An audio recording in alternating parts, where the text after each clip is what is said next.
Hello, everyone. Welcome to episode 15, I think. It is. A nice round number. Episode 15 of Get the Flick Out of Here. Wait, no, wait, hold on. Wait, I got 10. You got, there we go. 15. I got the fiver, baby. All right, Let's sweet. go. Another 5 of these. We're going to have to start showing our feet. Nope, got to pay extra for that. Gotta Just pay learned that extra on the last podcast. Sorry, Jimmy. Nope. Don't get those for free. No. Hi, anyway. This is your first time. I apologize for that. But hi, I'm Alex Pawlowski, and with me as always is Kate Elizabeth. And we talk about weird, bad, crazy, off the wall movies, mostly movies now. We used to do TV more often, but maybe we'll get back into TV soon. Let's go get the flick out of here. Yeah, so, let's be honest, really. Movie-centric. Yeah. So we talk about these things that are weird and odd. And last week we did The Room, which was which was supposed to be a very affecting drama, but ended up being a really bad comedy. And I think what's great about this week, Kate, is that we did two movies, and they were both knew exactly what they were. They were bad comedies, and bad, silly. I was charmed by the self-awareness. Yeah, like they went out of their way to acknowledge, like, this is a little bit goofy. A lot of times, I found in mine. So, I was going through, still kind of unpacking, trying to find where things are going to go on shelves or whatever, from the move that we had here a few months ago. I was going through a box in the basement of DVDs and found my copy of Mannequin, which I bought to show at like a film thing with other people.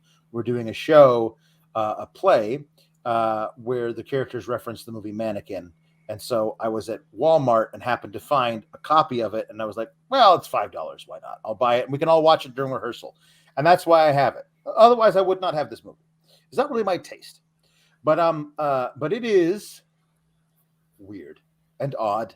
And the thing of it is, when you buy the DVD, it also comes with a copy of Mannequin 2. And I said to Kate, you ever watched Mannequin? She said, no, I never watched Mannequin. I was like, well, wait, you have to. You just have to. It's a standard of the time. It is as though the year 1987 threw up a movie into a time capsule, and then we opened it 35 years later.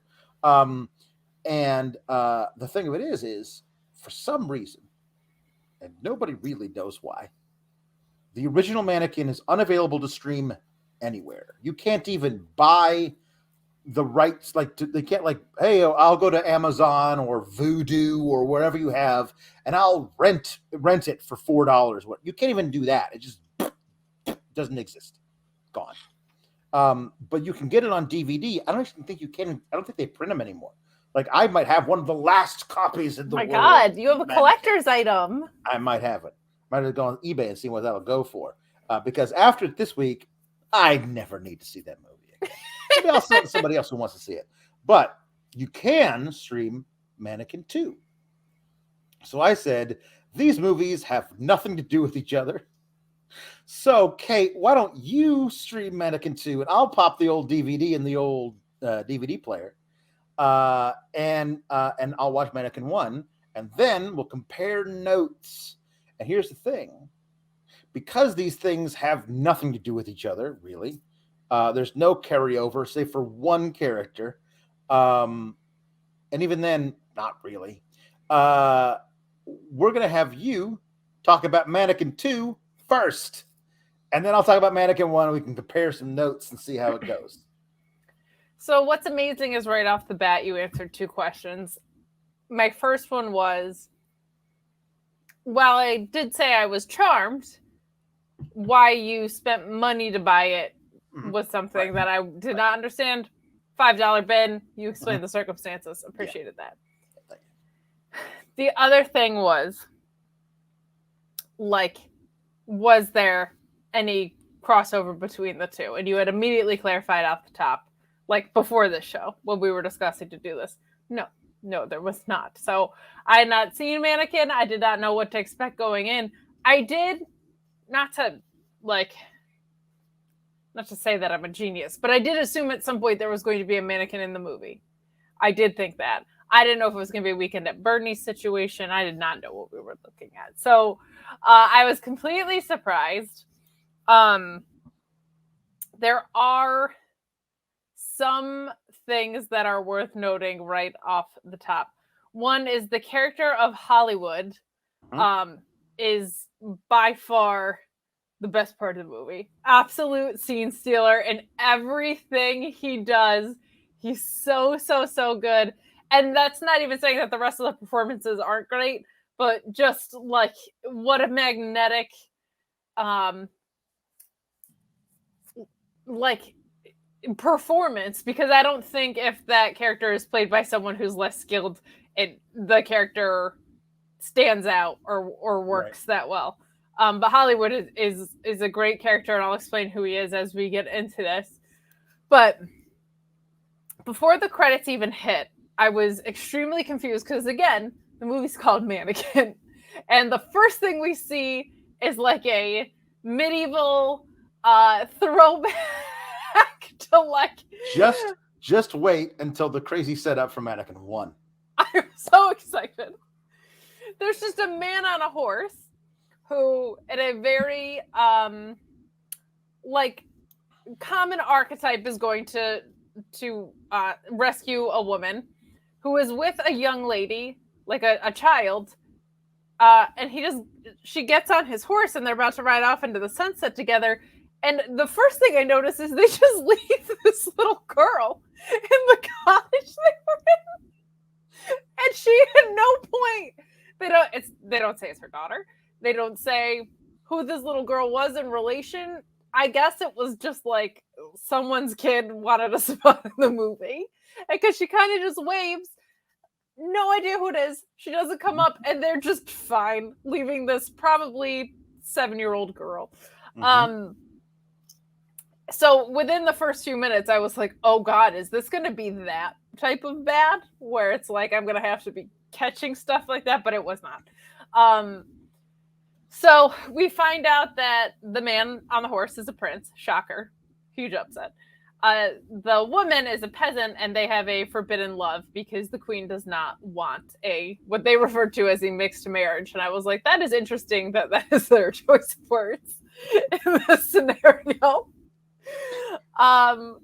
But so this is what I was realizing, like, this is before the credits all too. But the army is sent by the queen to split up this situation. And what I loved was immediately they are self-aware, because he's just like beating off basically the entire army. And I was like, okay, they know, like, they're aware of the silliness of the thing that they are creating. I know word choice. I see the smart guy in her face. He's wiping out this entire army. Okay, there we go. And then the queen shows up on a horse, and I was like, well, then why did you even bother sending the entire army to get slaughtered anyway?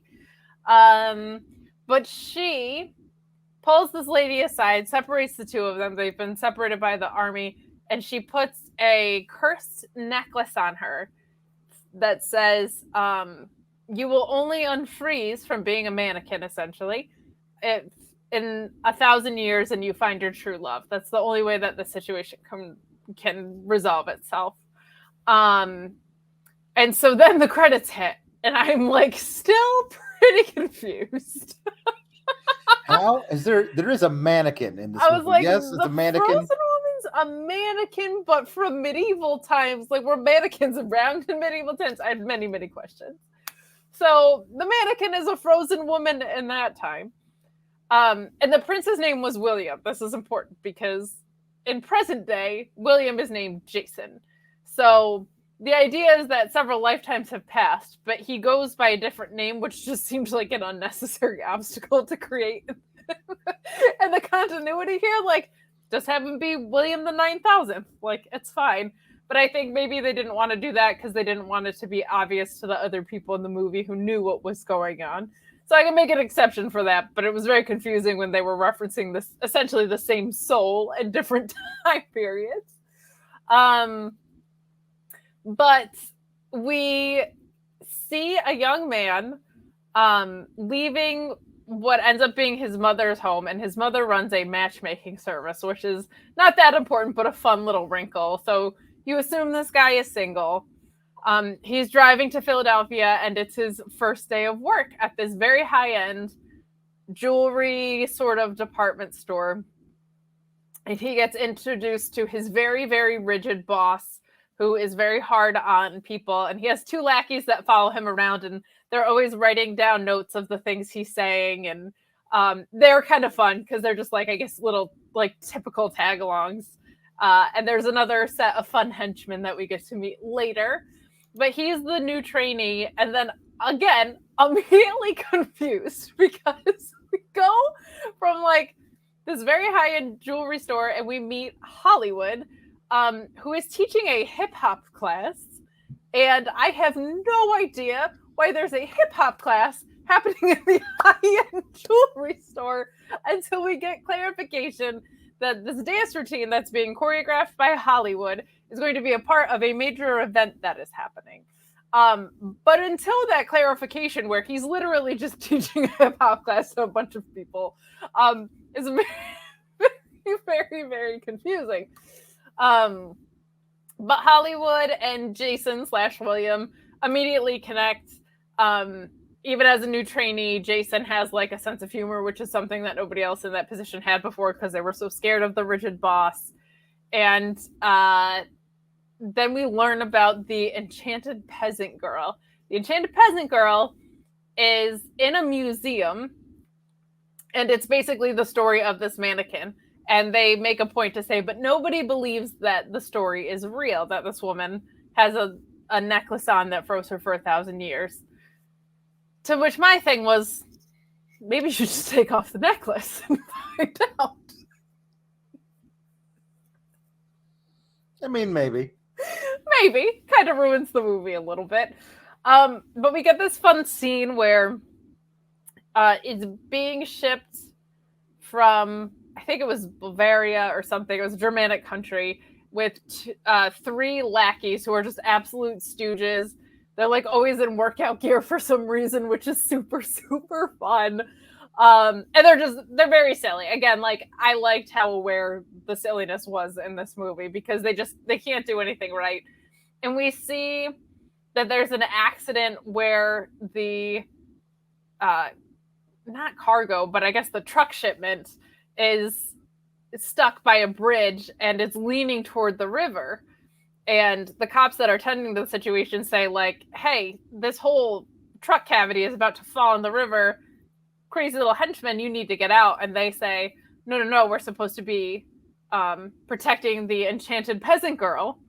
And they just fall into the water with her because they're terrible at this. So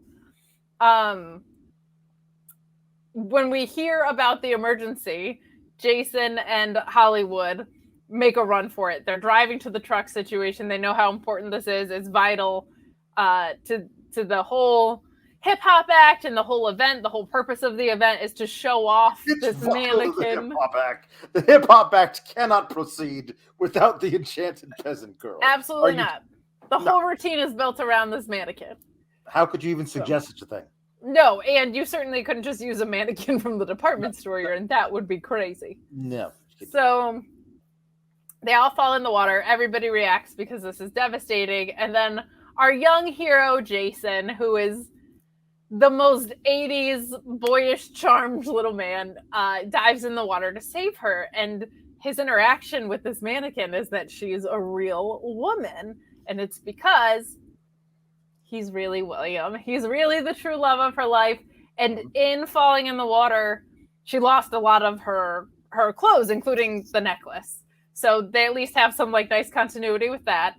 And then when they put all of her garments back on this mannequin that fell in the water, she goes back to being a mannequin, right? So that all like made sense in a very, very weird thing, but just like watching this all unfold, it's just a very weird story. It is one of those things, and we will talk about this with the first Mannequin. There's no need for it to be such a high concept reason for the mannequin to come to life. Like the fact that it's like I mean like like one of the most famous stories in history is that of Pinocchio. A little wooden puppet that is brought to life via a magic spell. Why they felt the need to have it be a person that was frozen for 1,000 years who then comes back to life later, it feels like it's just you're doing like 4 or 5 extra steps you don't have to do to get to the magical thing. We'll buy anything. We sat down, we're watching a movie where a mannequin comes to life. You don't have to do all of that extra stuff. I feel, but that's and like the fact that it was in a different country, like yeah. There's characters that make sense with later, but like you could have just rooted them in America. It was just a very convoluted way to get to where we were going. But they recover the sacred wardrobe. Earlier, we meet a character named Gail, who I think is by the perfume counter, if I remember right. She hits on Jason, and Jason is like, "Well, we just met. It's the first day. We should just get to know each other, coworkers at first." And there's a security dweeb who's like, has the hots for this gal, and gets blown off because he's a nerd. But though Gale hits on the German henchmen that come in as soon as they see him, they had to hitchhike because obviously the truck was out, and right. Hollywood and Jason don't give a crap about him. And these two women that are driving like a garbage truck pick them up and throw them in the tank, which was like a very unnecessary but fun little scene. So they get this mannequin situated. The 3 henchmen that are there know that they have to go meet who we find out is a guy named Countess Spretzel, which is the whole reason that it's like a Bavarian anything is just so that they could name this guy this, I think. Count Spretzel. So they need to pick him up at the airport, and then we get kind of context as to what the deal with this mannequin is a little bit further. But what happens is Hollywood and Jason assure them that they're going to keep this mannequin safe. But in getting the mannequin resituated, the necklace comes off. And there's a fun little thing. The actress in this was fantastic. Like I felt like played this time-traveled innocence pretty well, considering what a weird thing it was. But she immediately recognizes Jason as the love of her life because the soul is that of William. And she's like, I am conscious and I am in love with you. And he's like, you're a talking mannequin. What the hell is going on? But there's a fun thing where people are coming by and she has to go back to pretending she's a mannequin, which was, I thought was a cute little thing. But once he comes around to the realization of what happened a little bit, still not knowing why she came to life, just that she came to life and that they clearly had some sort of connection, he is like, well, you're a person, not a mannequin. So we should probably like get you a place to sleep at some point. You can't just be standing in the back of this department store, jewelry store thing. And then we get some really fun, like, I've been transported to a different time references of like, I love electricity. I love America so much. She's hungry. She's like, well, yeah, I haven't eaten in 1,000 years. I thought that was like a cute little thing that they did. But so the scene that happens earlier of them explaining in a museum with this mannequin what happened, we see who ends up being Count Spritzel, saying like basically that he knows the story is real. So we have some sort of idea that he knows what happened. He's also time traveled, whatever. He's aware that the situation isn't fake. But he even says like I'm the great great great great great great great great great great great great great great grandson of the queen at that time, and he's now the sorcerer. So meanwhile, Jason and the mannequin are falling in love. They go to the club, which I think is probably not like the best idea in the world. I think maybe don't take someone out in public that's a mannequin turned person. Throw them into a club scene feels very dangerous to her, and also like maybe try and figure out the mannequin turned person dynamic like in a private setting. There's a scene where they're eating a sandwich and she's like, this crunchy stuff tastes funny. And he's like, silly, that's the paper. Like, we get it. She's at a different time than she was in. But they're dancing very like intimately, but they don't kiss at this point. But they're like very cheek to cheek and very like it's very clear that they're falling in love in the 8 hours she's been conscious. Just so weird. So there's this funny little unnecessary scene that follows where he goes to take Mannequin Gal home and he brings her upstairs and his mom has this matchmaking service, right? And the owner of the jewelry store, the uptight boss, is cutting a dating service video. Now, we have this like predates me, but like for our younger viewers, there were like cassette tapes that you could buy with eligible bachelors explaining like who they were back in the day, back in the 80s. And you could buy these cassettes and their phone numbers would straight up just be on it. Just personal information for everyone to know and see. This is pre Tinder. Oh, like beyond like your phone. But this is what you had to do if you want if the Tinder of now was that of then. Amazing. Like that's the only way you could do it. That was it. That was it. If your friend didn't have an eligible friend, you were recording one of those videos. So he's like very uncomfortable with the recording situation. He doesn't want to say what his job is.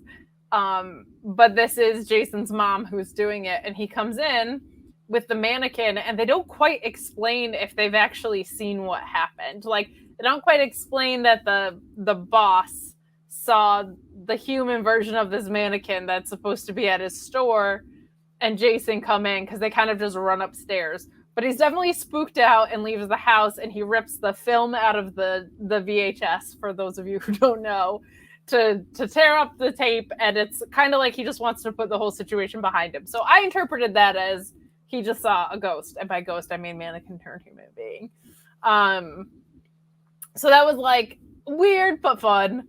And there's this very like tender conversation that happens while she's in bed. He's clearly not going to sleep in the same bed as her because that would be weird in all of this. That would be very odd. But there's a scene where he explains that she sees a photograph of him and his dad, and she's like, this is an amazing painting. It must have taken the artist hours. They must have been so good. And he's like, oh, that's a snapshot, dear. But he explains that his father passed away like shortly after that photograph was taken. And she's like, I sure do miss my family too, as I was frozen in time for 1,000 years. And he was like, I can relate. This is a totally normal and authentic connection that we're having at this time. We have so much in common. Just ridiculous. So, what nobody has figured out yet is that the necklace still freezes you if you put it on. So what happens is she goes to shower. He, being the chivalrous little Jason that he is, leaves the room. She puts on her like club wear again and unknowingly puts the necklace back on. So she turns into a mannequin again. Jason has thinks he's just delusional because it's clearly a mannequin and not a human being when he runs back up the stairs to check on her. And he just is startled and brings her back to work. But she's like in the clubwear that she was in yesterday. So that creates a whole fiasco because the German goons come in. They're trying on hats in the department store because they're just the gooniest of goons. And we see the mannequin re-enter dressed in the club gear with the hair done and whatever. And Count Spritzel says, like, basically, what have you done with, like, this peasant girl? And Jason says, oh, well, that's like an exclusive from our junior's designer line. And he says, oh, okay, that it's acceptable that she looks like this. So the whole point of this is he brought her over to spike tourism. This is, and if you're here from Wrestling World, this is the kayfabe of it. Like, he wants to turn her human, take the jewels, sell the jewels, and run off, right? Which I also thought was funny because they're in a jewelry store. I'm like, well, why wouldn't you just rob the jewelry store? Like, why'd you take them from the home country? That makes no sense. But the whole schmaz of it is we brought her here to create publicity to improve tourism because it's been down.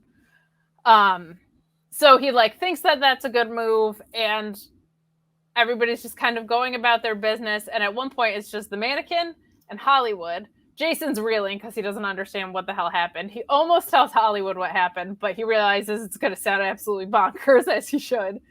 So he just goes, I think, to get something to eat. I forget what it was. But Hollywood is just like prepping the mannequin for the hip hop number, of course, and takes off the necklace and puts it on himself. And so she comes alive again because Jason's still in the vicinity as a true love. And Hollywood turns into a mannequin, and I can't emphasize like how much this movie falls apart if he's not great, because like it's not plucky comic relief, it's like relief that holds the movie together, because otherwise it's just corny and not funny. He like is so authentically great in this. I absolutely loved him. But so we see basically the mannequin has come to life and she's looking for Jason. Like, why do I just keep ending up at a different location as this unfrozen woman? And where's this guy that I'm pretty sure is the love of my life? So she's just walking down a department store and she doesn't know what's going on. So she like accidentally buys him a couch, which is really fun because she can't pay in currency. And they're like, oh, we'll just use his employee discount and stuff. But the goon squad sees her and she like is able to outsmart them, as dumb and naive as she is, by simply hiding around a corner. But you see her go to the beauty department, because what is a movie without a montage, right? Like, even Rocky had a montage, as we've discussed in previous episodes of the show. She has a beauty montage. There's a couple love montages in that that are not love making, falling in love montages. But we have a fun interaction where Thirsty Gale, that gal, is talking to her, and she says, have you seen Jason? He let me sleep in his bed yesterday. And she was like, how was it? And she says, it was great. He showed me so much.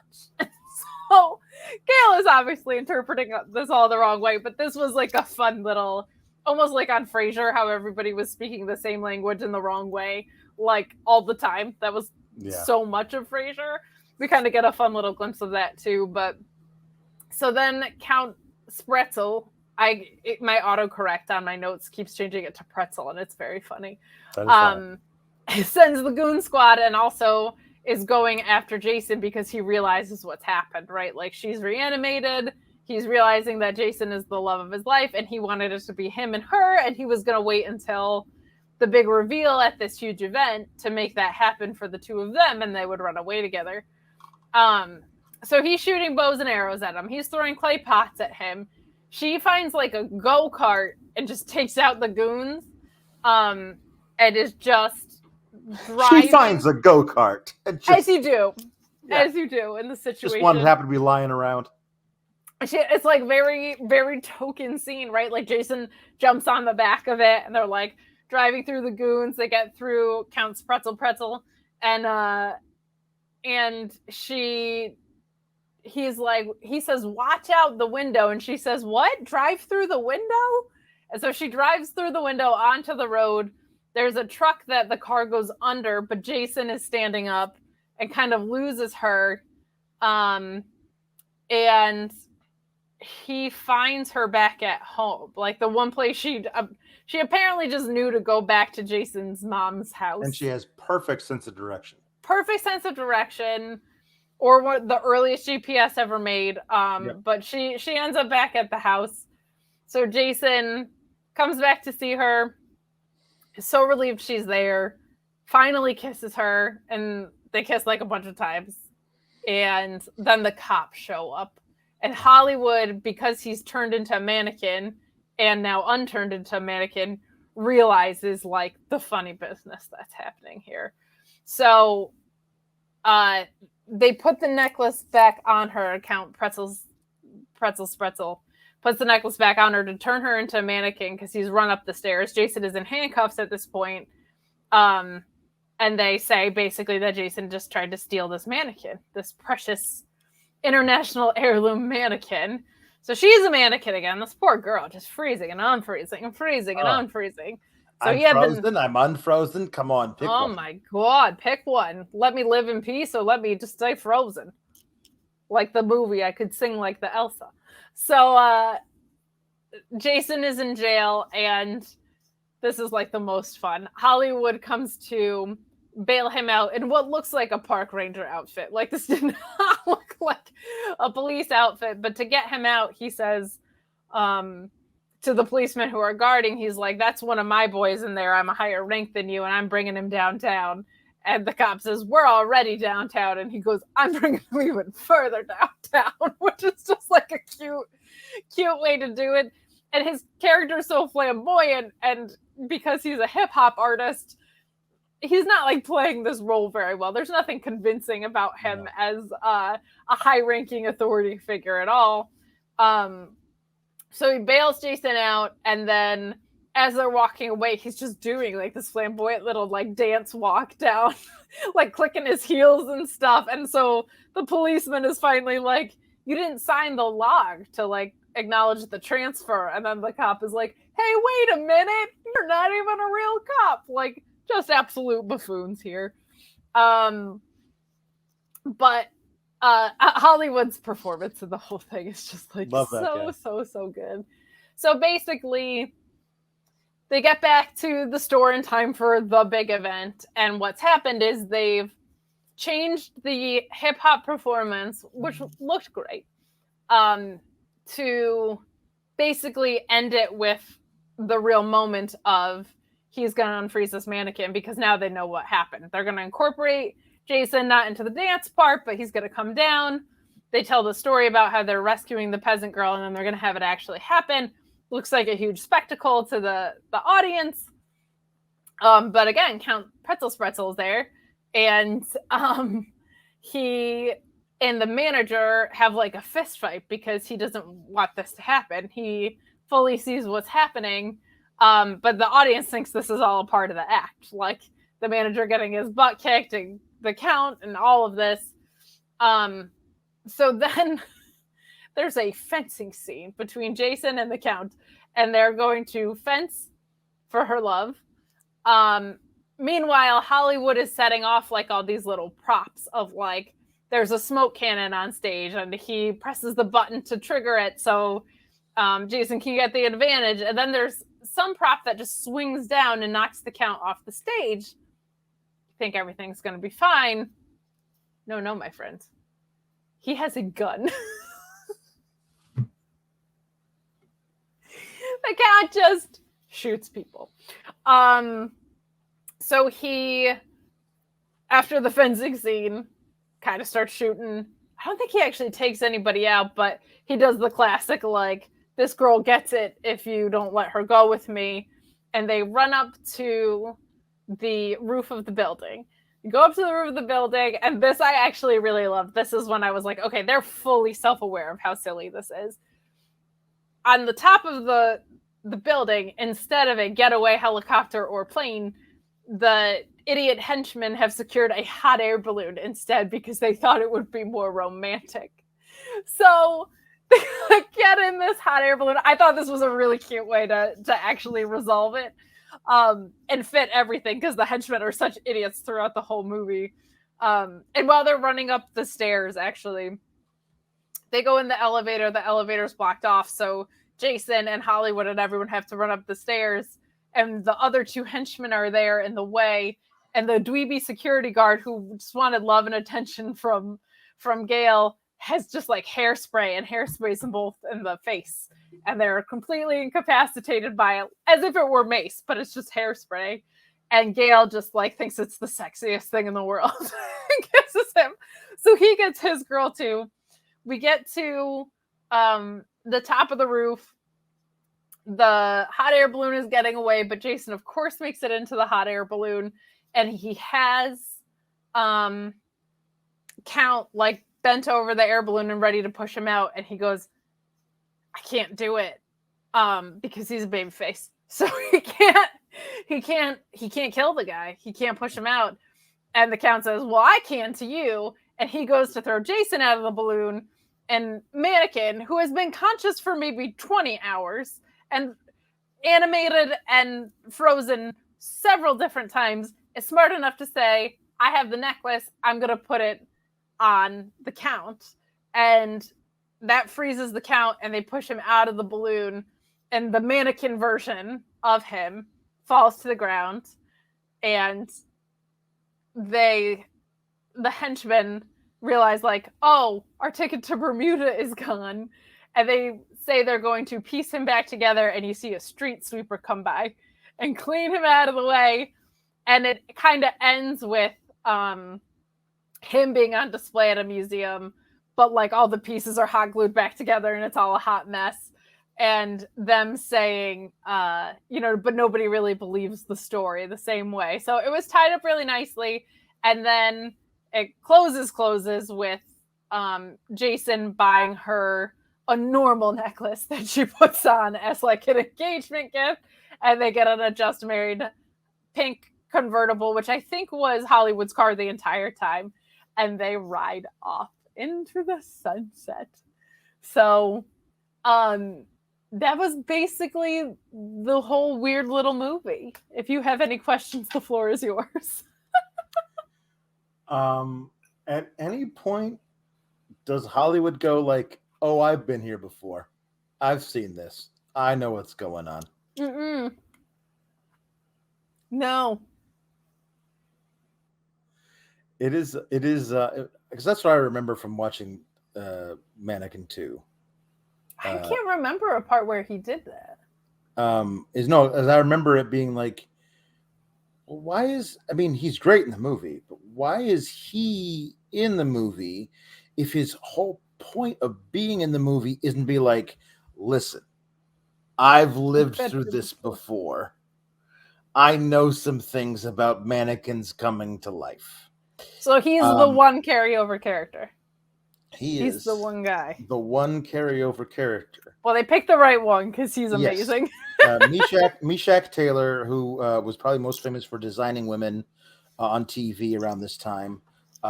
Tragically, he died in, I think, 2014. Really, really talented dude. Very, very funny black comedian actor. Just wonderful. I don't know if you spotted it. The character of Jessie, the mannequin girl, Christy Swanson, yes, who then the following year would go on to be the very first ever Buffy the Vampire Slayer in the original movie. That's how she got that. Was that way. The other thing about it is that if you watch the prelude, the stuff in the medieval times, they're all those actors in the medieval times are in the present day. Like Count Spretzel is like the sorcerer in the beginning. That I caught. I don't think I caught anybody else. And the three goons are also in the original. There's three random soldiers who are bumbling in the beginning, and then I guess the mom is the queen in the beginning. Oh, okay. Yeah. That I didn't even.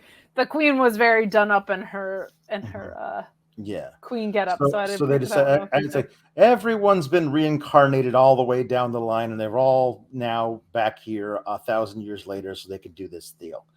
Um, yeah, yes, this movie is it is inferior in every way to the original Mannequin. Um, uh, the the uh, the magic is entirely different. Like Okay. it doesn't, like none of it. It doesn't make any. There's no connection whatsoever. I wonder Um, why they were like, we need to make another one of these I, that's completely unrelated. I almost feel like somebody wrote a movie about a girl who was frozen 1,000 years ago and comes back to life via an enchanted necklace, and then somebody bought that, and those people had the IP rights to Mannequin, which was a huge success in '87. They were like, let's just get a script doctor to make this the sequel to Mannequin, but we won't do any effort to make it nearly have any continuity whatsoever. Um, the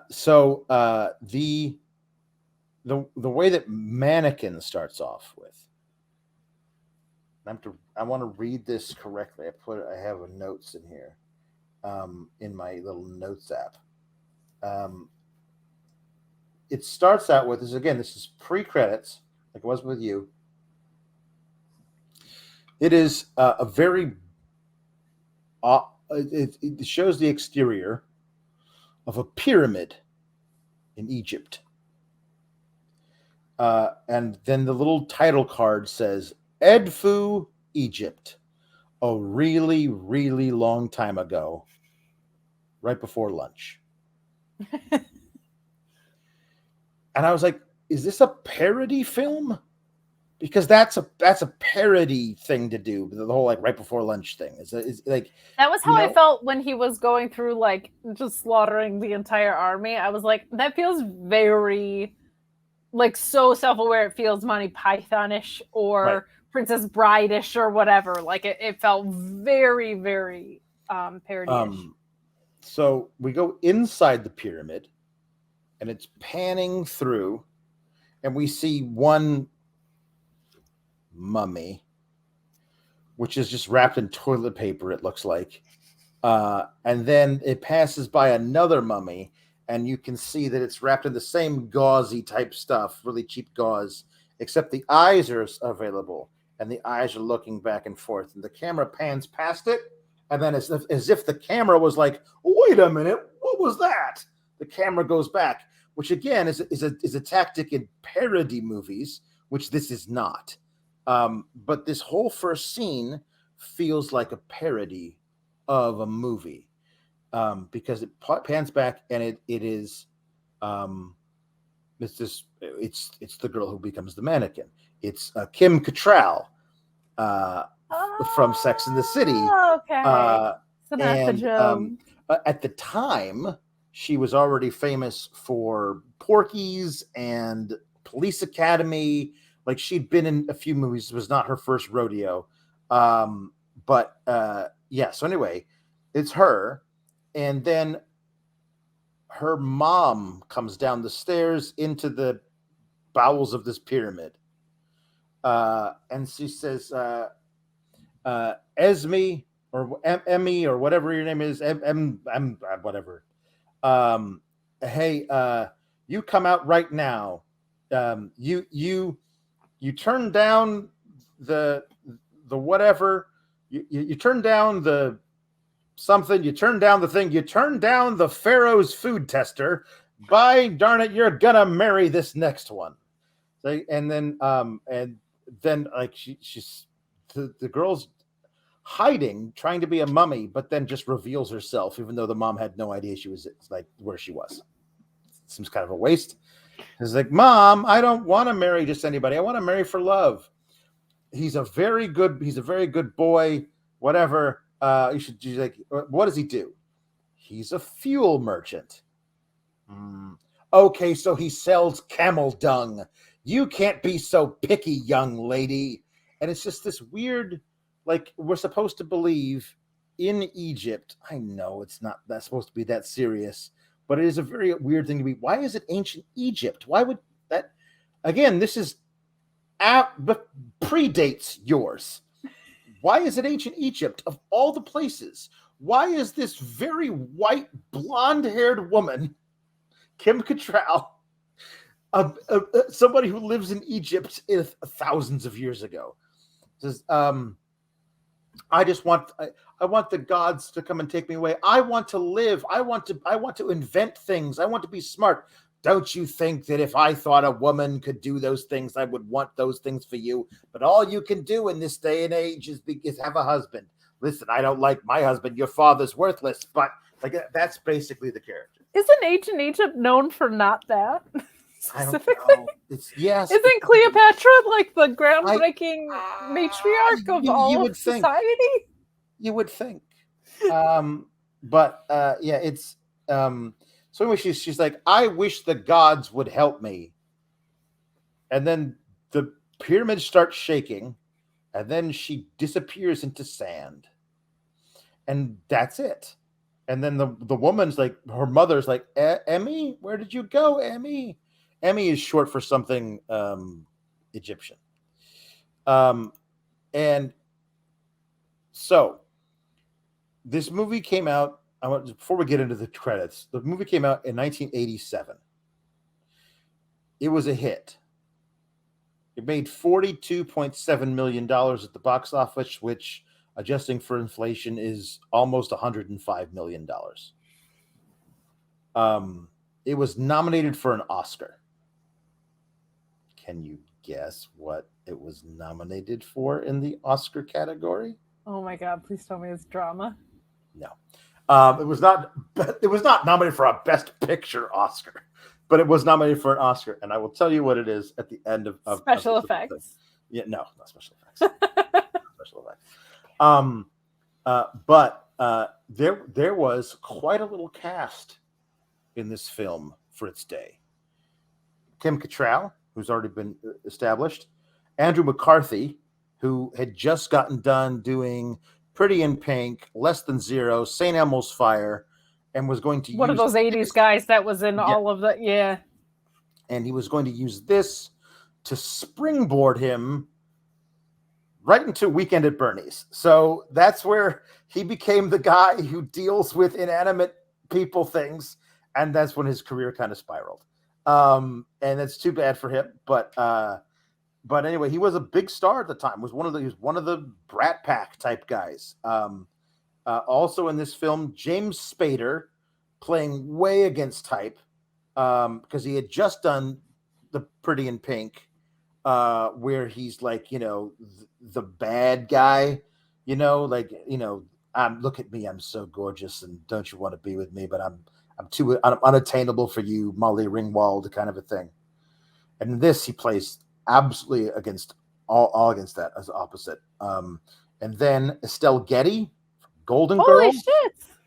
Holy shit! Golden Girls was in this like third season. Like it was a big deal that she was in it, and she's playing, I don't know, 30 years younger than Sophia from the show, which is a lot of fun. She's playing her own age as opposed to Sophia, which is fun. And Meshach Taylor as Hollywood, who's great in this as well.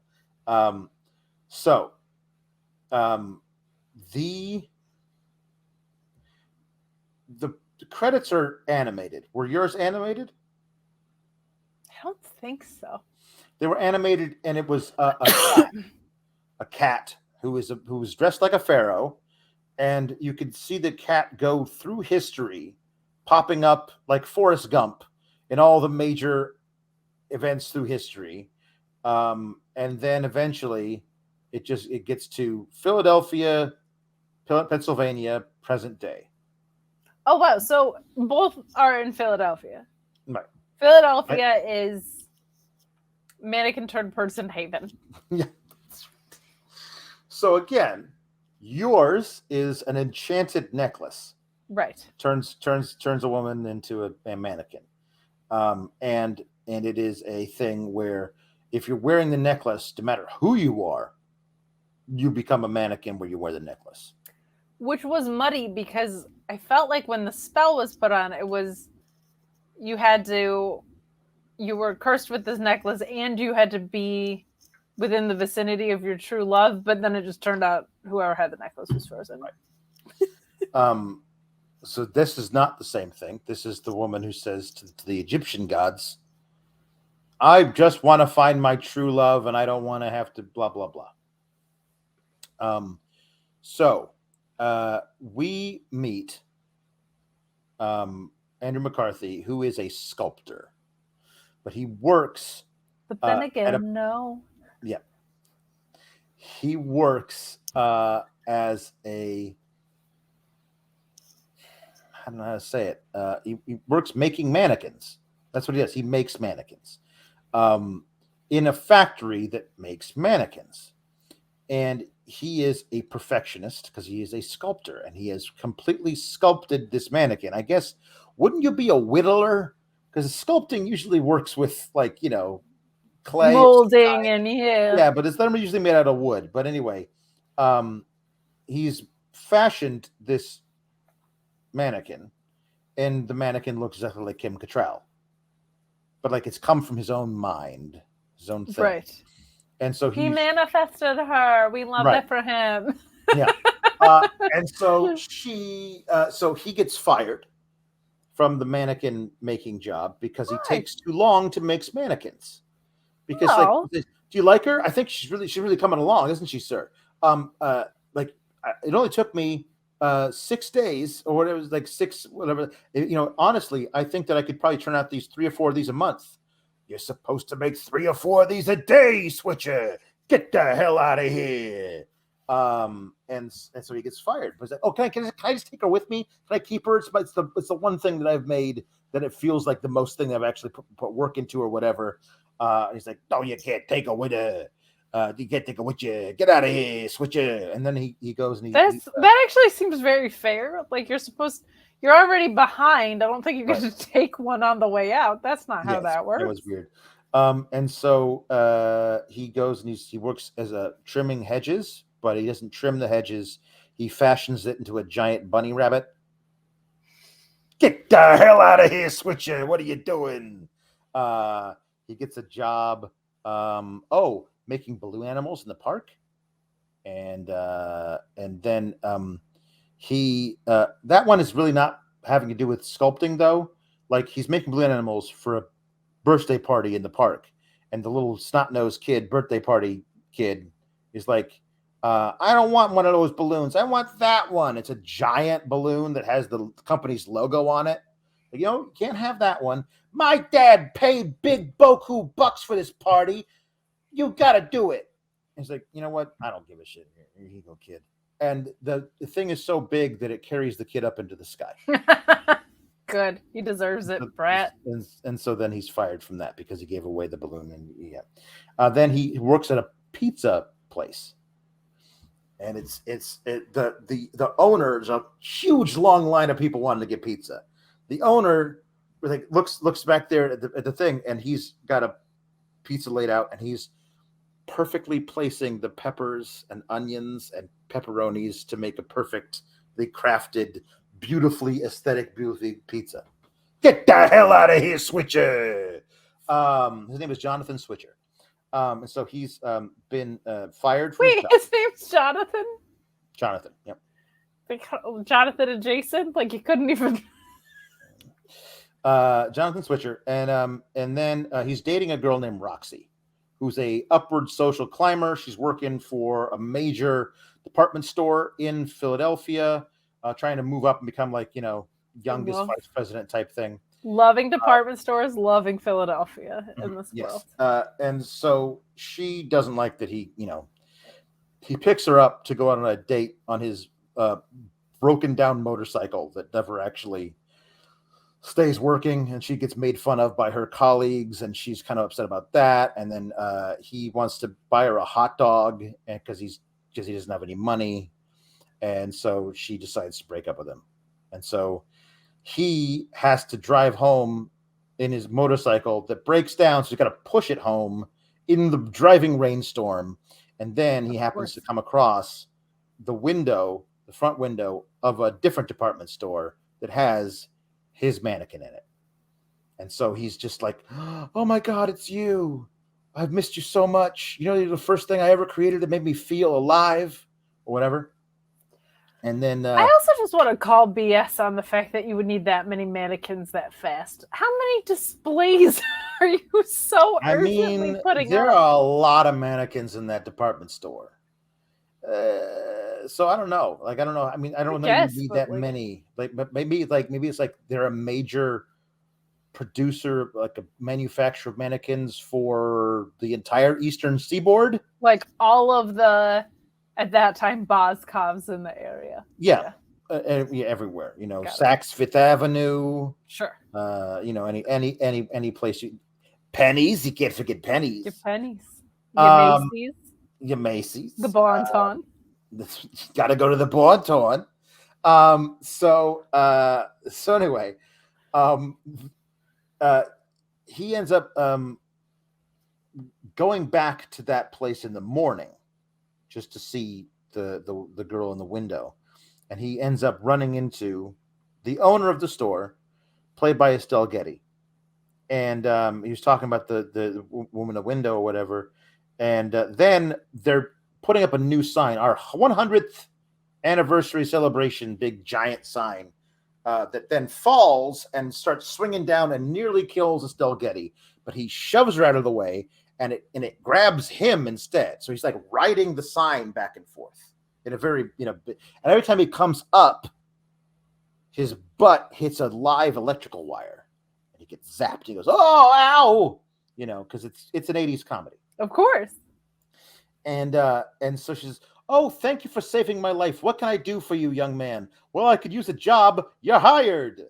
So that's how he gets his job at this place. So the first, like, this is a very roundabout way to get there. And also, bro, get a therapist. To like, the whole perfectionist thing is keeping you unemployed. Your girlfriend can't be with you, and you're going back to visit a mannequin in a window. Like, we need therapy. Yeah.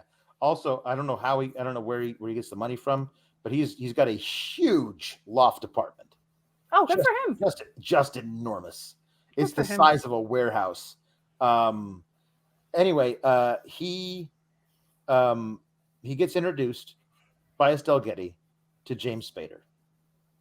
James Spader has a part in his head, in his hair, that starts right above his ear and goes all the way across.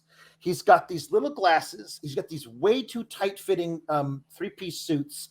He walks around like this. He's like, well, it's obviously, I am Mr. Richards. I am your boss. So I will be. He's playing the nerdiest nerd possible. Like he was like, I want to show that I can do. I have chops to be a real comedic character actor, because I've never gotten to be that before. I've always had to be like, you know, the hello, how's it going? Mr. Cool Guy. Yeah, and like he was like, I want to do this because I want to get cast against type. I wonder if he read for the original, for the lead, and was like, actually, I kind of want to do this Richards guy, because this guy's, you know, something I never get to do before. And he's great actually in this. He's one of the. He's a great actor. He's really, really good. This thing absolutely tips over the line to caricature, but it's still great. So she says, hire this boy, and he says, I have the perfect place for you, in the mailroom, because that's where he's supposed to go. But he keeps trying to steal away to go and find the girl in the thing, right? Weird. And on his first day, he also meets Hollywood, who is the window dresser, the chief window dresser at this place. I feel like he meets him later in the day, though. He meets he meets Felix. I can't remember what the last name is, but Felix is played by G.W. Bailey, who is the bad guy, the lieutenant everybody hated in Police Academy, all the Police Academy movies, and he was also the soldier guy everybody hated in Short Circuit, which is one of my favorite '80s movies. And he's great. He's perfect. He's a Vietnam vet who's never really left the war, but all he is now is a night watchman. And he's got an English bulldog named Rambo that is supposed to be the guard dog. And he doesn't like it. Anyway, he meets Hollywood, who says, he's like, oh, so you're a sculptor, you're an artiste. Well, you could be my assistant, says Hollywood. I think because he finds the girl and he's like talking to her, and then Hollywood walks in like, well, look at this. I never thought they'd hire anybody stranger than me. Wonderful. So glad that you're here.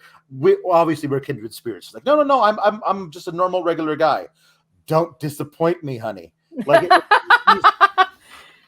it's so great. I love that there's a wonderful thing of like immediately Hollywood thinks this dude is like whacked out, but totally accepts him for who he is. And Andrew McCarthy, completely cool in 1987 with this black, very, very homosexual man that he's working with, which is awesome for Andrew McCarthy and this movie. But G.W. Bailey, Felix, like, oh, so you're assisting the Mary there are too many homosexual jokes in this movie, but it's of its era. You go with it. And it sounds like it was made by the people that would make those jokes like that. Right. Not that the joke was on them from the writers, but like the G.W. Bailey character would be the type of guy that would make those jokes. There were people later who were just like characters with two lines, and one of them is he's in there with the fairy. Like, I don't know why, like, come on. You don't need to do that. But anyway, so they're trying to dress the window. Hollywood goes off to find some stuff because he's like, oh, so you're an actual artist, so I want to learn some stuff from you, says Hollywood, because I'm just the flamboyant fashion person. And so he's like, he says her scarf falls off, the scarf that they've draped over her kind of slips off or whatever. And then he says, oh, what's the matter? You don't like your scarf? He says to the mannequin. She says, not particularly, no, because she comes right to life. And he freaks him out. And when Hollywood, like, she's like, hi, Jonathan, it's nice to see you. That you made me. You know who I am. Like, what this is he can't accept it. And then Hollywood comes back and she turns to a mannequin again. And then when Hollywood leaves again, he's like, you're the only person who can see me like this. Well, that's convenient. Great. Now I'm obviously insane. He starts thinking. He goes to Roxy and tries to tell her that he's insane as well. He called her earlier in the day on his first day of work. He worked like a 12.5-hour shift. And so his first day of work, he says, one for somebody who just saved someone's life. Like, he says to Roxy, I'm going to pick you up and we're going to have a really fancy dinner at 8. And he doesn't show up because he's busy doing the window with Hollywood. And so she's very angry with him. He shows up the next morning because he is convinced that he's lost his mind.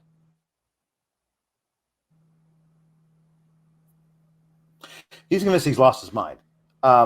So he goes. He's convinced he's lost his mind, so he's going to go and talk to Roxy. And he's like, you need to help me get help. I've gone crazy. I didn't stand you up last night because I wanted to. I think I'm losing my mind.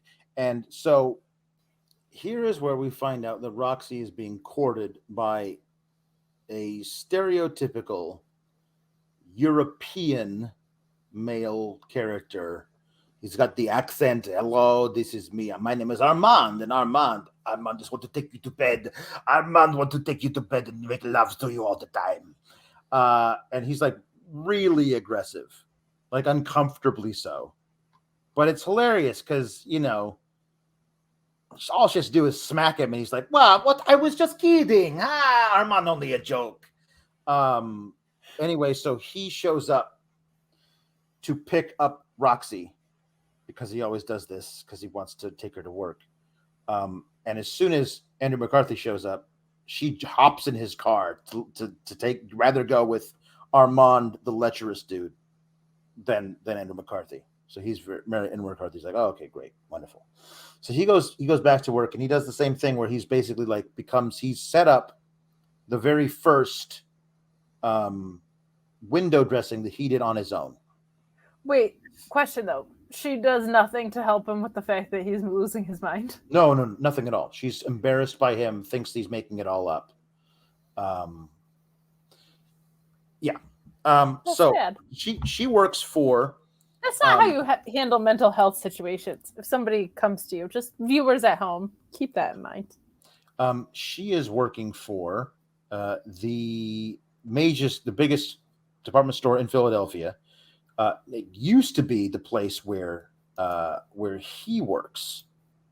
Where like that's what they've fallen apart. There's a great way where he's walking in through with Estelle Getty after she said, "You're hired," and they walk through the big department store. And she says, "Wow, when do we open?" "We are open. There's no customers at the store." And I thought that was just because it's Estelle Getty, so she's perfect. Of course, "We are open." It's great.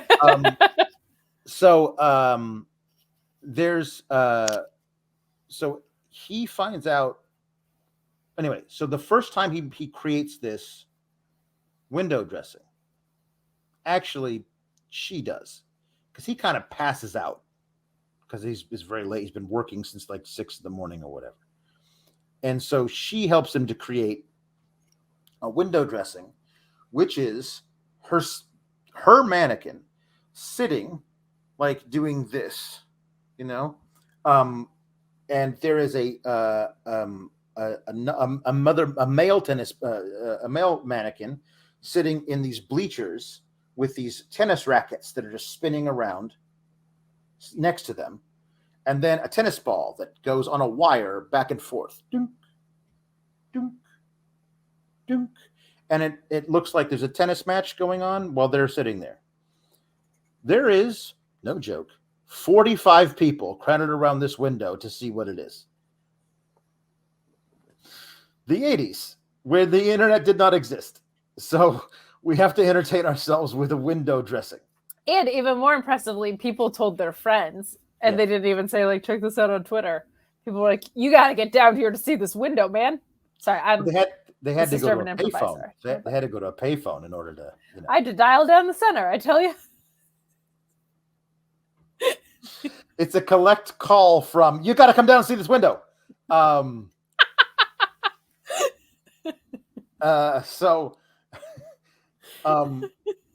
Estelle Getty sees that all these people are watching, right? And she's like, wow, this is amazing. You did what a fantastic job you did. And it's like, well, thank you very much. Like, okay, great. Your new thing is now you will be working with Hollywood. That's your new thing. You're not in the mailroom anymore. You're working with Hollywood. You're a window dresser with him, blah, blah, blah. Meanwhile, Mr. Richards, James Spader, says, well, he is secretly being paid by the guy who runs the other department store, Illustra, I think is what it's called, to get the board to sell to him for pennies on the dollar, because he wants to buy prints because it's at a fantastic location. It's got an amazing building, but just nobody buys from them. But he thinks he will get everybody to come in and buy from Illustra in that particular location. That's what he thinks. So Mr. Richards, James Spader, at the board meeting, is like, I think we should fire this young man. What an embarrassment he is to the Prince and Company name that he would do this with these mannequins. My God, how gauche. Anyway, I think we should move on right now and sell for 10% of what the thing is worth in the company. And Estelle Getty's like, no, we won't do that. We're going to hire this boy. He's great. He's going to bring in a whole lot of more customers. Also, we're not selling at all. And one other guy on the board is like, well, 10% of what we're worth is better than bankruptcy. And she's like, no, we're going to do it. And the rest of the board's like, we should get 6 more weeks and then we'll think about selling again. So the rest of this whole thing is just Jonathan Switcher, and Emmy, I never heard the hell her name was, in the actual olden Egyptian days. In ancient Fall- Egypt, as it were. Falling in love to a bunch of 80s Belinda Carlisle, like, does one song. It's just, and they just put on different clothes from around the thing and like pretend to be different things. Like at one point, like he's a gangster with like a pencil thin mustache that he does, and she's like a flapper or whatever, and they just like Maybe prance it around. wouldn't be so long if you got your shit together, man. Yeah. And so this is what they do when they fall in love. She explains to him at some point that she's been for thousands of years. She just keeps coming back and becomes a muse for artists. That one time her boyfriend was Christopher Columbus, and she told him that the earth was round, and then she never saw him again. Wow, did you meet Michelangelo? Yes, I met Michelangelo. I thought we were going to desperate to be together, but he was involved with some guy named David. And that's cute. I like that. Right? But like she says, I'm going to keep coming back until I find my one true love. And so they're falling in love, but then nothing. Like it's very innocent. They literally prance around the entire thing while somehow G.W. Bailey, Felix, is patrolling, trying to catch them in the act, and never does. I don't know where he is. There are like 7 floors of this department store, so maybe he just happens to be on the other floors or whatever. Anytime anybody comes within anywhere near her, can see her at all, she turns immediately back to a mannequin. That's the magic in this one. So a lot of people like walk in on him with her, and nope, it's fine. I'm hanging out with this mannequin. What are you talking about? Yeah, that's not. So he gets promoted to vice president because everyone is buying stuff from the store now because of his window Good stuff. for him. These window things, I cannot stress this enough, are lame as hell. They're really they're just so much better. That makes it so much better. They're really nothing. There's nothing about them that is interesting. Or this is not the Macy's Christmas window display. No. This is there's one that's kind of interesting, like as an art project, but I don't see how it would sell clothes. Like all these mannequins in various states of undress, trying to throw on clothes while running for a bus. And it's like, that's the one you actually see the least of, but it's like, that's actually a clever idea. Like, but like, I don't know how it's like, oh, I saw this window and now I got to go buy thousands of dollars worth of clothes. And I'm clamoring to get in. Like clamoring to get in the store, dying to spend my money there. People are like pushing past each other to be able to see the window. Oscar nominated. Yeah, Oscar nominated. I'll tell you what it's for in a second. So Hollywood, by the way, keeps ducking out during his night shift. We're supposed to be doing the windows because he's having trouble with his boyfriend Albert, who's cheating on him. So he goes and spies on him at all these different clubs and other places around town. I'm glad they like let him have a romantic arc that established he's gay, because he's so flamboyant in the second one, but doesn't have any romantic storyline. Yeah, I'm wondering if it somehow got more conservative from 87 to 91. Does they like it could be? We all know what he is, but we're not allowed to talk about it, kind of a thing. You know what I mean? It could have also been the story was just so convoluted in the second one already that they might have not wanted to like go out of their way to create a romance for him. You could do a thing where he thought that the Count Spretzel was a fine piece of grade A beef. But he for no reason has a disgusting mole with a really long hair. That's true. I forgot about that. And they don't. There's no payoff. He's just gross. Yeah, it's very weird. Yeah, I remember that as well. That's terrible. He did say, definitely not Hollywood Montrose's type. Hollywood Montrose. But he did say, "Have you considered putting African beads on that? Because that would be." So at one point, uh, right. So the guy BJ, who fans of our Tuesday night show talking about NXT will remember it was tonight. Is people call him Beej. Beej. Uh, uh, BJ Wirt is his name.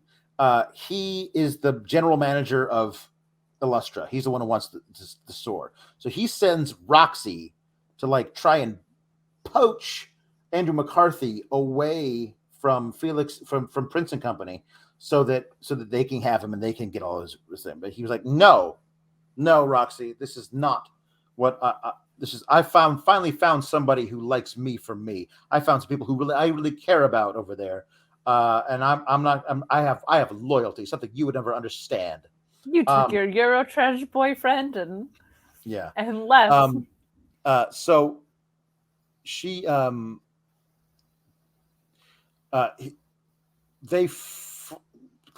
the Estelle Getty fires James Spader and GW Bailey because they suspect some things about Jonathan and want him fired because they think that he's crazy, in love with a mannequin, right? Yeah. And so she fires them because she doesn't like them, and so they immediately go to work for BJ to try and because they're like, no, seriously, he's in love with the mannequin. and BJ's like, well, you got to bring me some proof. So they sneak into the thing one time and they try and like get pictures of it. Well, Roxy does with Armand, the boy, the Eurotrash guy, and they take pictures of him rolling around on the floor with a mannequin, not the girl, but the mannequin, because Roxy was already told by him that he thinks that he's having a mental breakdown, and she's like, right. I could take some pics. Because she wants the corner office. She wants the corner office. She's terrible. She sucks. I hate Roxy. Yeah, we should all hate Roxy. She's terrible. She sucks. Yeah, we don't like Roxy. There one night, I don't know why, Jonathan Switcher takes Emmy Kim Cattrall, the mannequin, on the back of his motorcycle through Philadelphia. I mean, I don't know if there was like a curfew order in effect, but there are no people on the streets of Philadelphia. I feel like that's a big enough city. There are some people out doing stuff. A person. Right. There's one person early in there's people out when they want them to be out. That's right, of course. So they drive past this elderly couple. And of course, anytime anybody sees them together, she's a dummy. But anytime only the camera sees her, it's Kim Cattrall going like, "Oh wow, skyscrapers," And so this old lady with her husband is there, and she says, "Look at him with a dummy." And the old man goes, "Who are you to talk?" I was gonna say that's so set up for the I'm with stupid. Yeah. But I love it because he burns himself. Look at him with a dummy. Who are you to talk? I'm a dummy. That's great. Yeah. So he is fully aware of this. He's vice president, which means he's making money, and he chooses to take his motorcycle instead of a cab home. No. They're not going home. They're just going on a joyride through the city on his motorcycle. It's very romantic. It's very dumb when you know that other people don't know. James Spader and GW Bailey are on a mission to steal the mannequin because they feel like what they have they can blackmail him. Of course. Anyway, that's so kryptonite. They see them leaving the building on the motorcycle, and they try and chase them in his giant Buick. And there's a chase scene, the motorcycle and the giant Buick, when James Spader's just sitting there like, "Joel, you're gonna get us killed," and he's like trying to through the car or whatever. I forgot. There's this whole scene where he catches the Andrew McCarthy rolling around on the floor with the mannequin, right? And then he's like, "You're a sick puppy. I'm gonna take care of this the only way I know how." And he cracks some knuckles, and they have a fist fight. just in sporting goods, they beat the crap out of each other. And I don't think I just like I does caught not you seem with like a a mannequin. proportionate response. No, I caught you with a mannequin. Let's fight. And Andrew McCarthy's like, yes, let's. This seems like a thing that I will do with you as well. It's just a weird deal. The chase scene is decent. It ends with them on a motorcycle going down an alleyway that gets narrower and narrower until Felix and James Spader and their giant Buick jump off a little ramp until the up in the air till the alleyway gets so narrow that the car is stuck between the two buildings. Oh no! And then they get out. I don't know how. I don't know if they kicked out the windshield. There was no way any of the doors were opening. They weren't in there long enough for the police to have come and let them out. But they, on foot, they go back to the department store and go in to get her. They've gone back, obviously, to the department store as well. The motorcycle was parked outside. That's how they knew they were there.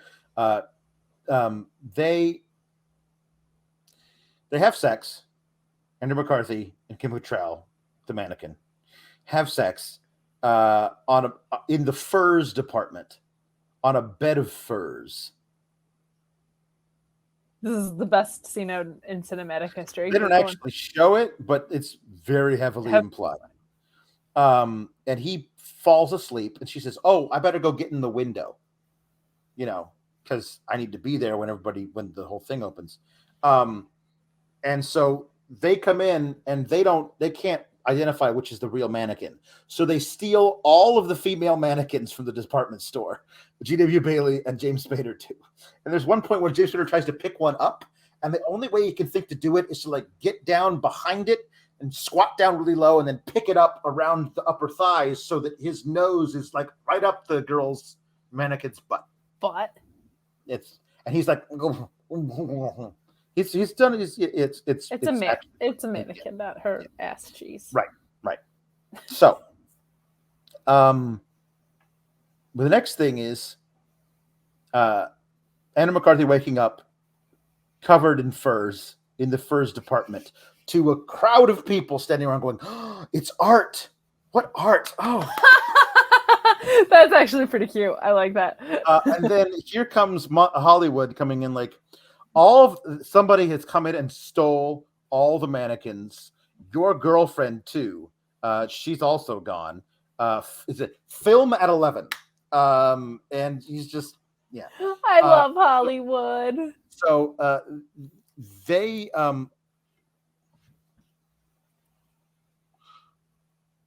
part of them during the chase scene, before the chase scene, she gets really angry because obviously this guy, Andrew McCarthy, loves a mannequin more than he ever loved her, says Roxy. So Armand says, "Do you know what you need right now? You need to go somewhere and have a whole night of distasteful sex with someone you do not care for at all. And I would like to be that person." She's like, "Okay, fine." Like, "Oh, really? Go start driving before I change my mind." And he said, "Armand is the wind." And he drives away. Then they have the whole chase scene. And before we get back to going back into the department store, there's a scene where she's getting dressed, sitting at the foot of the bed, and he's looking under the sheets and crying like, "This never happened to Armand before." And that's it. That's the last of their little relationship that we ever see. I thought it was kind of he needs Blue Chew. So it does. Anyway, whatever. Andrew McCarthy is running to get to the other department store because he knows that's where he must have taken her. So they go, and he bursts through the doors and he finds the people and he punches James Spader and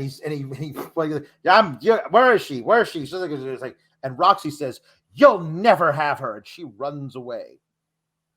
And he chases after her, being chased by the entire security team of this new thing. There's all kinds of dudes. Is anybody else concerned about the fact that literally every other mannequin was stolen? Like, is there any effort to recover? Oh no, yeah. We see later that right after he runs away. No, this is Estelle Getty comes in at the end and be like, I knew it. I knew it was you who stole my mannequins, to Good. BJ, to the beach. But that's Beach and Roxy. exactly that's later. So anyway, they're chasing him through all of this floors, and he's like jumping over the perfume counter and ducking underneath all the whatever, and they can't catch him.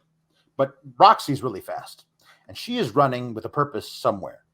And finally, G.W. Bailey is also now. I forgot to mention Rambo saw, I think, her turn from regular gal to mannequin, and then he freaked out, and he's no longer a guard dog anymore. He sits over in the corner. He's really scared of everything, so he had to get a new guard dog.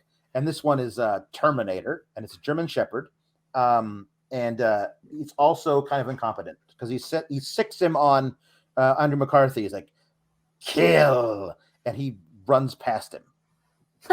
He just leaves the store. And so anyway, they're all chasing him, and they get to the sub basement level.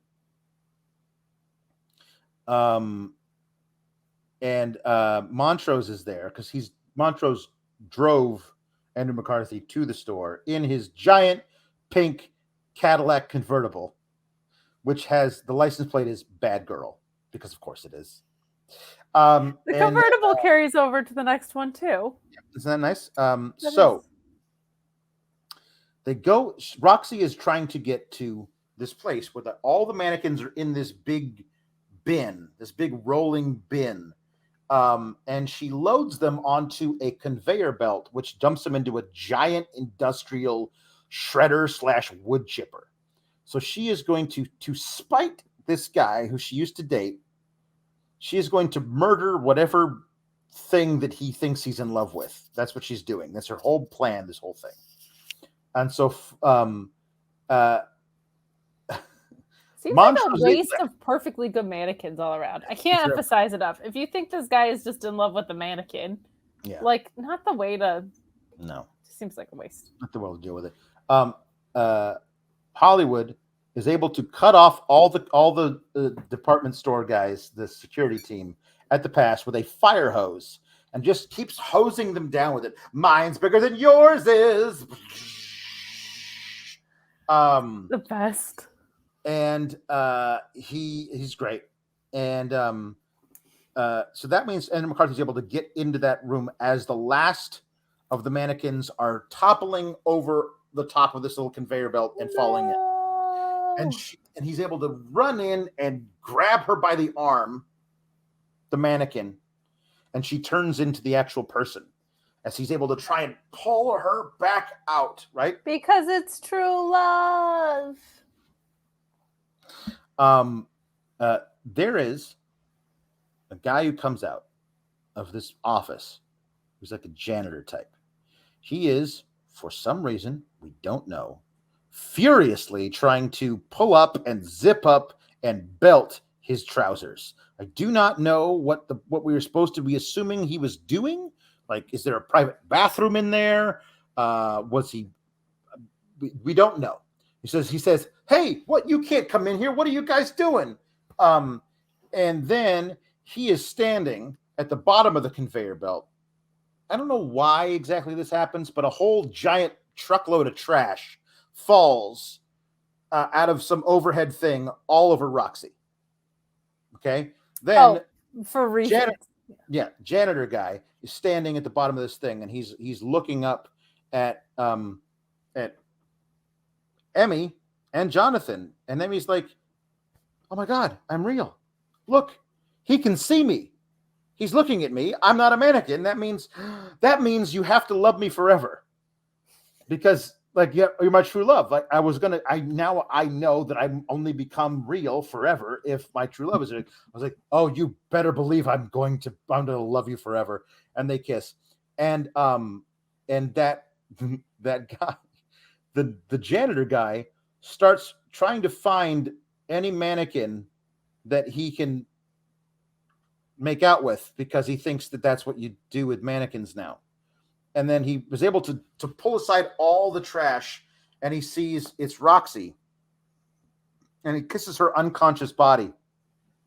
And she goes, "Oh, what's that? It's a miracle!" And tries to kiss her some more until she slaps him. That guy is played by the same actor that plays your little your geeky security dude from the set. Oh, all right. I'm pretty sure it's a different character because he's just listed as janitor in this one, and he's a different person in that one. I don't know if he's a friend of the producer because like he gets a whole like scene where he's like pulling up his pants and making out with Roxy, and then after everybody else leaves, he dives into after all like through all the trash trying to find something else to make out with. It is weird that your reaction to "Hey, that mannequin just turned into a person" would be. I gotta if get this is true, that. yeah, then clearly. So, the beach comes in and it's like, arrest that man. He's crazy. He went through all this entire store. And then Estelle Getty says, no, arrest him. He stole all my mannequins. And the cops are like, well, Estelle Getty, so obviously we should take this guy. But yeah. One word, he said, she said, but if the she is Estelle Getty, I mean, duh. That's just the law. We got to obey the law. That is in the Constitution. Look it up. Yeah. So anyway, he's like, they saw. Oh yeah. So they replaced Felix with a security camera system, and so they have camera footage of them sneaking around and trying to like stealing all the mannequins. So she knows it was them. He says, but then Cannon McCarthy goes, "Hey, did that security camera pick up anything else?" And she says, "I only saw what I needed to see." And so she still loves him anyway. So the last thing is, we get to see their wedding in the window at Prince & Co. with Hollywood as best man / maid of honor. And he's crying through the whole thing, and they kiss, whatever, and that's it. That's the end of it. The song over the credits is "Nothing's Gonna Stop Us Now" by Starship. Nothing's gonna stop us now. Wait, I want to take another.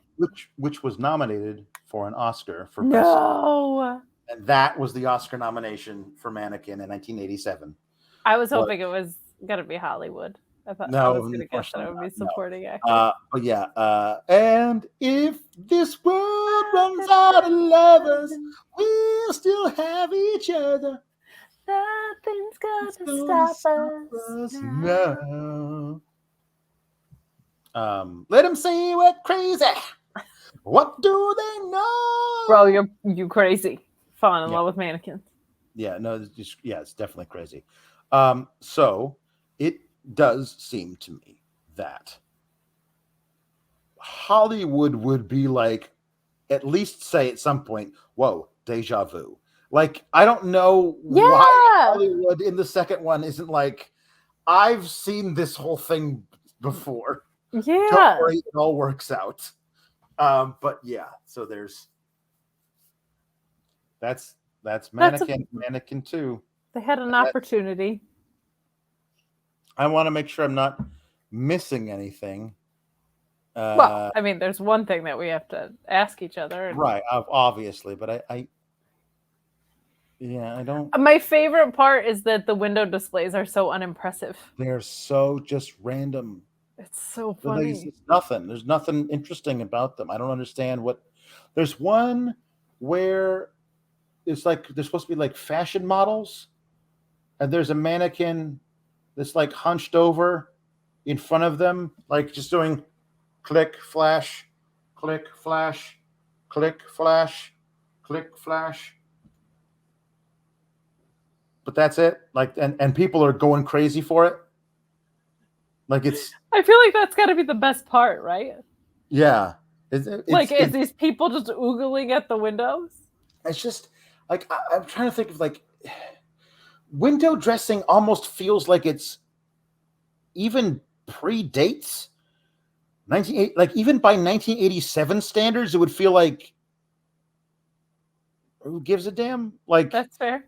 like 1940 something, I could see, and there's no reason why this couldn't be a period piece. Honestly, like there's no reason why it couldn't be. I don't know, but like I don't know. I always think of the beginning of A Christmas Story, where all the kids Yeah. are scattered around looking at all the presents. Like that feels like that time where like you couldn't where television wasn't a thing. I Right. feel like that's when window dressing was as at its zenith. That's I probably do fair. not think now in 1987 people had cable. You didn't have to like go to down to the department store For and entertainment. see a woman dressed up like she might play tennis one day. And again, not like people will go see the windows at Christmas time in the city because they're phenomenal. They plan Right. for months and months. They Yeah. put crazy effort into them, and they're a sight to see. But like these Yeah. people are headed to the bus and put gloves on. It's not like that. That was the best you got. Yeah, no, it's definitely not the best anybody had. Um, yeah, I remember it. I don't know why, but that didn't stick with me from watching it the last time. But yeah, the thing that sticks with me the most is like honestly not that impressive. Not that impressive. I don't know why anybody cared. I don't know why anybody would give a shit about this guy's window dressing. It doesn't make any sense. They're But mid. honestly though, it is a movie about a woman who comes to life from a mannequin. Maybe in this alternate timeline where that's a possibility, window dressing is the highest form of art. That's a very fair point. Maybe in the multiverse. Kate, you gonna get the flick out of here? I'm gonna keep it. No? I'm gonna keep the flick in because unlike a lot of the ones we reviewed of recent too, it was very well paced, I will say about mine. Like everything flowed. I didn't really feel like anything was too stalled out. And like sometimes you just need a good 80s charmer of like you got your montages. You got, you know what I mean? Like There are if no you fewer than 3. We are cute. Look how cute we are. We're Yes. falling in love montages in we mine. got in mine, we got a beauty one, we got at least I think we got 2 romance ones, like and The again, like the thing about mine is that all 3 montages are the exact same yeah, montage, and just with different costumes dressing up in. and like pretty close together in the movie. It sounds like. So I would say keep it, but just know like you're signing up for exactly what you think you're signing up for. Like don't expect to be like completely presently surprised. But sometimes I love a dumb 80s stupid like little comedy, and this one was a pretty cute one. And Hollywood is just such a fun character. The presentation was so much fun that I was like, yeah, I would sign up for this. I'll keep this in here. And again, it was much quicker paced than a lot of them. I will say that the only reason you should ever watch uh, Mannequin 1 is in case somebody says, I need you to go out and find the quintessential oddball 80s comedy. So the second half of the 80s. You got the cast too. You got Yeah. Estelle Getty and James Spader, and I need you to go out there and find it and watch it by the end of the day, or something terrible will happen to your family. That is the only reason to ever watch Mannequin. But that is the perfect movie for that situation. sure, There is never a reason to watch Mannequin 2, ever. There's never a reason to watch it. It doesn't even need to exist. It's a bad idea from the very beginning. I'm not saying it's not a charmer or whatever, but there's somebody's like, why make this movie? I don't know. There's literally zero reason for it. because honestly, because the first one made a bunch of money, so they were like, let's go try and make it again. Let's try and rekindle that 4 years later with only one character carrying over from the first one, and even he doesn't seem to know he's carrying over from the first movie. That is a very. Was it like produced by a different film house or something? Like that's the only thing I could think of. Yeah, it's a different director. Like I know that. Weird. So. Yeah, I mean, it as I said, it is like a 1987 threw up into a time capsule. It's just, it is, yes, it's definitely that.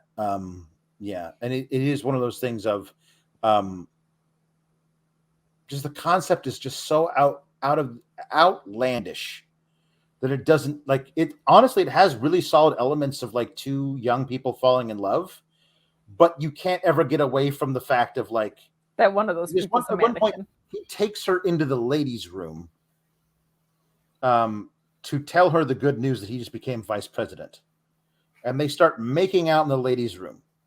Oh, everyone thinks that when they hear him talking to her, that her voice is him being a ventriloquist or something. Like he's talking to the dummy again. Like they say this, like whatever. And then Hollywood shows up and he walks in on them. It's like as they're making out, and then McCarthy like stops and looks at him. It's like, you know, I never would bother you when you're getting a piece of wood, honey. But I got to tell you this. And it's like it is so outlandish and crazy. It doesn't need to exist. It is it. If you say to yourself, I have to watch every movie that was nominated for an Oscar in the '80s, I'm sorry, you got to watch this movie It's on the because it list. was nominated for an Oscar. I don't know what won, but there's not a better song from '87 out of a movie than "Nothing's Gonna Stop Us Now." Did it win? No, Ugh, I what don't know what won? won, but it would have told me like it won an Oscar. Let's look it up right now. Let's look it up. Please do, because I Let's want to look at know what edged out that song. Oscar winner 1987 best song. I almost typed best dong. Oh, I'm sorry, I was wrong. This one should have won. From An American Tale. Somewhere out there Beneath beneath the the pale. pale moonlight. Oh my god, my sister and I used to sing that to each other all the time. That's a I'm classic. thinking of me. That's a classic. That That movie's great. That's a great one. It's tough. That's tough. That's more of a movie song than the other one. The other like that's true. I That's a like standalone. when I found out that Nothing's Gonna Stop Us Now came from a movie, I was like, what movie? Why? I thought that was just topping the That- charts. It was like it was number one for several weeks. Oh yeah, I just mean like independently. I didn't 87. think Yeah. that it was Yeah, it was like it tethered topped, to a movie. topped the charts, man. Hell yeah. So yeah, I'm as a franchise, I'm gonna get the flick out of here. As a standalone, my particular movie, Mannequin, I would say like only in the very rarest of circumstances. If you like say, I need to watch the perfect 80s comedy for some reason, not perfect, just like the most 80s comedy, not the best 80s comedy, the most 80s comedy, this is the one for you. That's all. I would say I'm keeping it, but under the circumstance of it's exactly as unlayered and two-dimensional as you think it is. You will not be surprised by anything. No. There's nothing that doesn't try to surprise you, doesn't try to do anything. No. It's not clever. Yeah. All right. Kate, where can the people find you if they would like to? Well, you can find me doing a couple interviews on this here very channel. You can check out the one that I think as of this release dropped yesterday with Robert Clotworthy, who continues to be the voice of Ancient Aliens. He's the narrator there.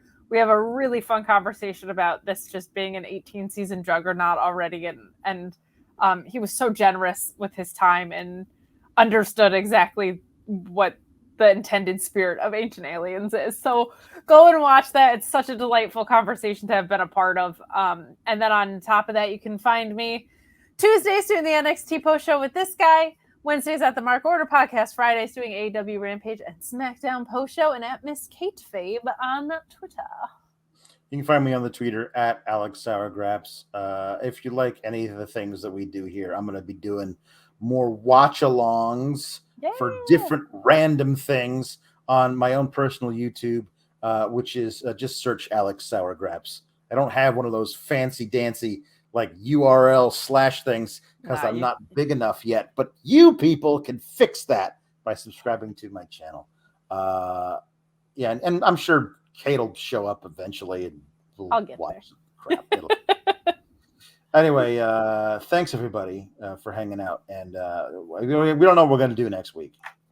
But And there's one movie that has been requested that we are drastically trying to put off. Yeah.